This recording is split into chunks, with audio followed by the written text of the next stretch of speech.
The ogre throws the sword it's carrying towards Knight Harris. He tries to block the sword, thinking, why did the giant ogre suddenly throw its sword? But he can't block it, and it pierces his body. His comrade, Barrack, cries out in fear for his friend, but the giant ogre turns towards him to attack. He thinks, when did it get here? I'll cut it to pieces. But as he tries to cut it, the sword gets stuck in the giant ogre's muscles. He tries to pull the sword out, but it won't come out. While the giant ogre is trying to attack the knight, our hero, Asher, intervenes. He activates his earthquake spell to save Knight Barrack from the ogre's attack, telling him, come this way. Barrack says, I'm safe. But what do we do now, Asher? I couldn't get my sword back. Asher says, I think its regeneration speed and physical toughness increased after it consumed Barrack. Barrack doesn't understand. He says, it was a single blow.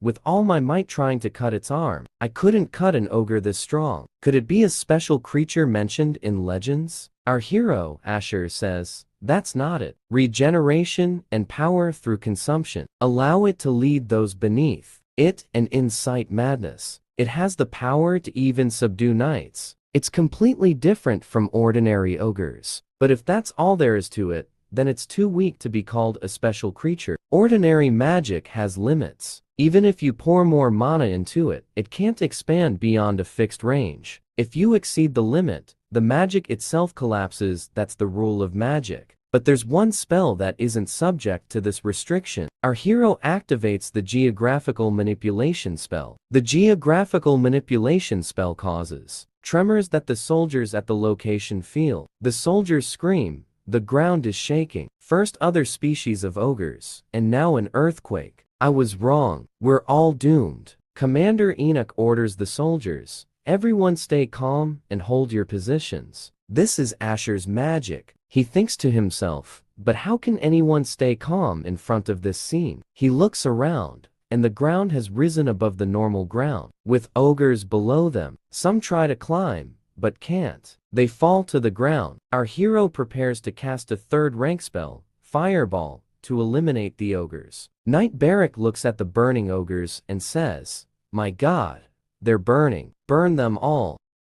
Commander Enoch tells him, Barrack, maintain some dignity. But he doesn't care, and says, but seeing them scatter is very satisfying. Our hero defines the spell. The third rank geographical manipulation spell has no limit to its expansion, but no mages use it as their main spell because the immense amount of mana it consumes isn't worth the effort compared to its power. He says, if only I had enough mana. I hoped to create a force exceeding the third rank, but it's below my expectations. While he's deep in thought, he hears the sound of the ogre with the strange smile. The soldiers behind him are scared and tense. Barrack goes to Asher and asks him, what do we do now? It's still alive. Our hero thinks to himself, if it doesn't want to burn to death. He activates the ice spell. Multiple ice arrows. Winter storm, he says. I'll freeze it to death. He casts the spell and combines biting frost arrows with multiple ice arrows. But it doesn't affect the giant ogre. Asher says, even if it can regenerate endlessly or doesn't feel pain. He tries to freeze the giant ogre's body and thinks, if its body freezes, it won't be able to move. He casts the freezing wound spell and freezes the ogre. He looks at it,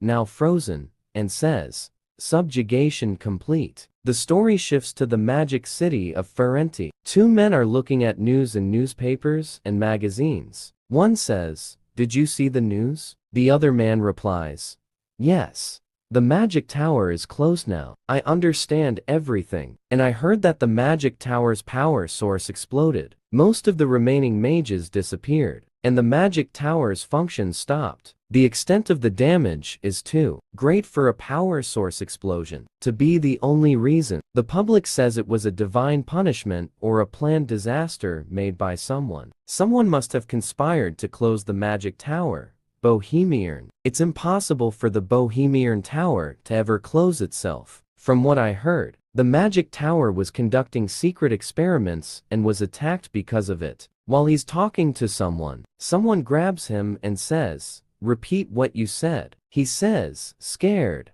What's wrong with you suddenly? It's our hero's friend, Rofallon. She asks him, what happened to the Bohemian magic tower, the Baron's castle? A celebration and a revelation. The story shifts to the Baron's castle. The hero, Asher, recounts. After successfully eliminating the bandits, we returned to Bath lands.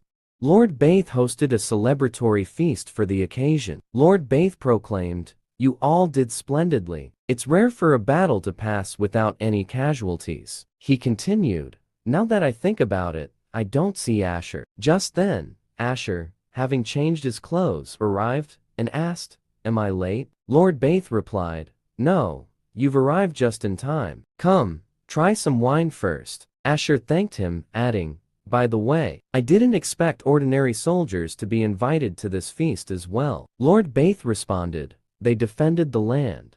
So what does social status matter?" He then probed, "Speaking of the bandits you defeated, weren't they strangely strong for ordinary bandits?" Asher confirmed, "Yes, they were completely different from the bandits I'm used to encountering. With their abilities, they could have lived comfortable lives without resorting to crime." Lord Bath, ever the astute observer, said, "You are a detective. This might help you understand what happened. According to our investigations, they were wanted criminals. They were originally gold-rank adventurers, but a year or two ago, one of them killed his companion and fled. Since then, they disappeared.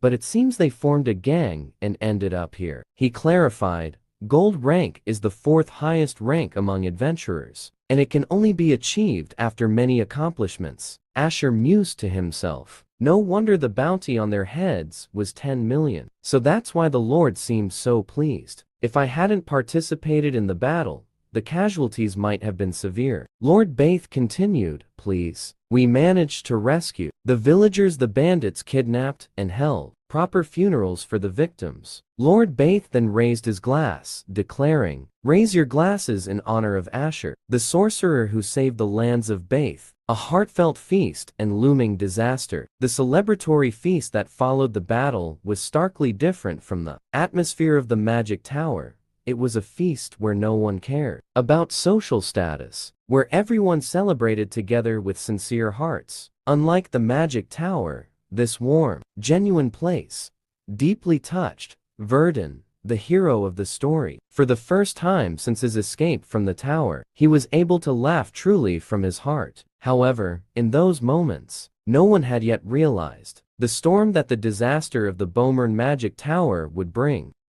The magic tower's catastrophe, a search for answers and revenge. The story shifts to the magic tower, where our hero's friend, Rufallon, returned after hearing about the tower's destruction. She thought to herself, the tower is still completely intact, of course. The rumors must have been exaggerated. One of the mages in the tower asked her, "Did you just return from Verenti?" She replied, "Yes. I heard the power source went out of control and destroyed the area, but the situation seems better than I expected." What a relief. Well, buildings can be rebuilt quickly. By the way, where is Verdun? You mean Asher? The mage pointed to a crowded area. She went there and found a list of missing persons from the magic tower. Impossible. This cannot be true, she exclaimed. Missing person number 3, Verdun, disappeared during his shift in the power room. It's believed he was exposed to magical energy. The body has not been found. She cried out,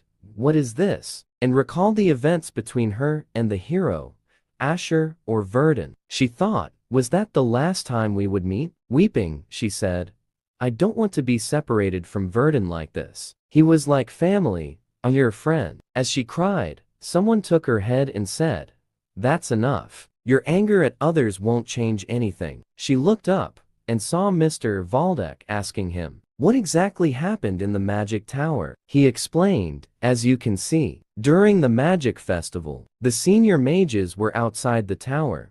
During their absence, the power source went out of control. All the mages in the tower, including the duty officer, were completely annihilated." It didn't stop there. Years of accumulated data and research records were also erased. Even the protection circle in the treasure room was damaged, causing irreplaceable loss. Everything in the treasure room, the second circle, the collection of spellbooks, and magical artifacts all disappeared. The extent of the losses cannot be estimated, but the most painful loss, he thought to himself. Damn experimental subject number 77.